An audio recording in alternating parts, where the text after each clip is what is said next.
শুক্রবার বন্ধের সময় মালদায় বড়সড় নাশকতার ছক কষেছে কেএলও। জেলার পুলিশ সুপার, অতিরিক্ত পুলিশ সুপার এবং 2 মন্ত্রীকে খুনের ছকও কষা হয়েছে। পুলিশ সূত্রে এমনটাই খবর। আগামী শুক্রবার উত্তরবঙ্গের 6 জেলায় বন্ধের ডাক দিয়েছে কেএলও। তার আগে মালদায় বাসে গুলি চালানোর ঘটনায় হবিবপুর থেকে উত্তম মণ্ডল ও সঞ্জয় বর্মন নামে 2 কেএলও জঙ্গিকে গ্রেফতার করেছে পুলিশ। সূত্রের খবর, ধৃত 2 জঙ্গিকে জেরা করে পুলিশ জানতে পেরেছে শুক্রবার বন্ধের সময় মালদার হবিবপুর ও বামনগোলা থানা উড়িয়ে দেওয়ার ছক কষেছে জঙ্গিরা। অতিরিক্ত পুলিশ সুপার এবং 2 মন্ত্রীকে খুনের ছকও কষা হয়েছে। এই মুহূর্তে সুন্দরবনে অন্তত 103টি বাঘ রয়েছে।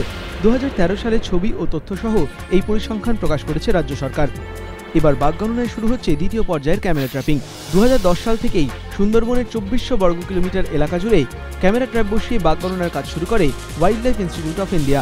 পাশাপাশি একটি আন্তর্জাতিক সংস্থার সঙ্গে গাঁটছড়া বেঁধে দক্ষিণ 24 পরগনা রেঞ্জেও বাঘ গণনার কাজ চালায় রাজ্য সরকার। সেই সমীক্ষায় স্টিল ও ভিডিও মিলিয়ে মোট 45,206টি ছবি মিলেছে। তার মধ্যে থেকে গায়ের ডোরা দেখে বিশেষজ্ঞরা আলাদা করে বাঘ চিহ্নিত করে জানিয়েছেন সুন্দরবনে অন্তত 103টি বাঘ রয়েছেই, যার মধ্যে 22টি রয়েছে দক্ষিণ 24 পরগনা রেঞ্জে। বাকি 78টি বাঘ রয়েছে ব্যাঘ্র প্রকল্প এলাকায়। 3টি বাঘ চিকিৎসাধীন। দিল্লি, মুম্বাই এবং তার সংলগ্ন এলাকার 21টি লোকসভা আসনে এবিপি আনন্দ নিয়েলসেন যৌথ জনমত সমীক্ষায় শুধু কংগ্রেসেরই যে বড়সড় বিপর্যয়ের ইঙ্গিত মিলছে তা নয়, সেই সঙ্গে প্রধানমন্ত্রীত্বের দৌড়েও পিছিয়ে পড়ছেন রাহুল গান্ধী। সমীক্ষা অনুযায়ী দিল্লি এনসিআর এর 45% মানুষ মোদীকে প্রধানমন্ত্রী হিসেবে দেখতে চান। কেজরিওয়ালের পক্ষে 42% মানুষ, আর মাত্র 11% মানুষ চান রাহুল গান্ধী প্রধানমন্ত্রী হোক। মুম্বাই ও সংলগ্ন এলাকার 51% মানুষ চান পরবর্তী প্রধানমন্ত্রী হন মোদী।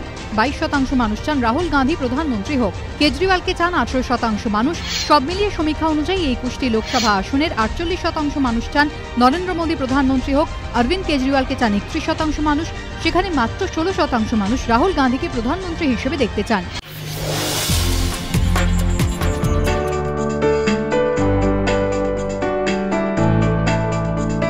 সংক্রান্তি মানেই গঙ্গাসাগর, আর অবশ্যই হরেক কিসমের পিঠে পুলি। মা ঠাকুমার হাতে গড়া পুলি পিঠে বা পাটিসাপটা আজ শহুরে বাঙালির কাছে গল্পকথা। একদিকে যেমন ঘরে ঘরে লুপ্তপ্রায় পিঠে কালচার, তেমনই নতুন প্রজন্মের বেশিরভাগই মিষ্টি বিমুখ। তাছাড়া ব্যস্ত জীবনে হাতে অত সময় কোথায়? তাই পরিচিত রেসিপির হদিশ এবার শহরের মিষ্টি দোকানগুলিতে। পাটিসাপটা, মালপোয়া তো রয়েছে, সঙ্গে চিতল পিঠে, মাওয়ার পায়েস, ক্ষীরপুলি, চুষির পায়েস থেকে শুরু করে নোনতা ঝাল পিঠে, যার পরতে পরতে বাঙালি ঐতিহ্যের স্বাদ।